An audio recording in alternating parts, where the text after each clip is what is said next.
Good morning. It's April 26, 2022, and this is To My Liberal Friends, and I'm John Haddo.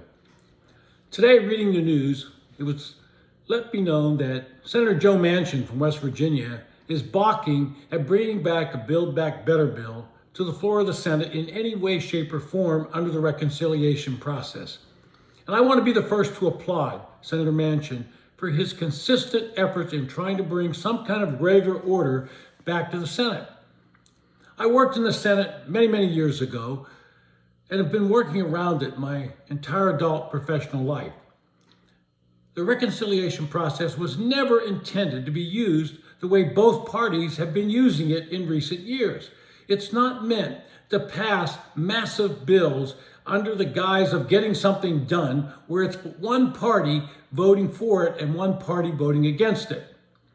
It's a way around Rule 22, the filibuster rule. And fortunately for the American people, Senator Joe Manchin and Senator Kyrsten Sinema have balked at changing that rule and allowing people to abuse the process. So what did Senator Manchin say that struck such a chord? Well, when asked about will there be a Build Back Better Bill 2.0 at a reduced rate, Senator Manchin said, "I'm not sure that's what we should be doing." He wants to see regular order. He wants to see hearings held on the individual aspects of this legislation. He wants to see the committees examine them in detail, to hold markups, to have amendments in committee, to bring those bills individually to the floor and see if they can pass with bipartisan support. Not under some archaic situation where you say, well, we're only going to need 50 votes because we're going to use something that was never intended to be used, the reconciliation process, which is normally used to just straighten out things in a budget bill. But lately we've been passing big pieces of legislation under that process. And he's saying, stop. Let's do this the right way. Let's do this the way the American people can see what's in the bill and they can look forward to what it's going to be as it affects them. And of course, this puts the woke left in an outrage. This is our one opportunity to pass this massive bill. We either do it now or we'll never get it done because, God forbid, the Republicans might take control of either the House or Senate or both in the midterms. And we will have let this opportunity, as Raul Emanuel once said, never let a crisis go by without taking advantage of it. Well, we have this opportunity, they say, let's do it. But saner minds are holding firm and stopping this process.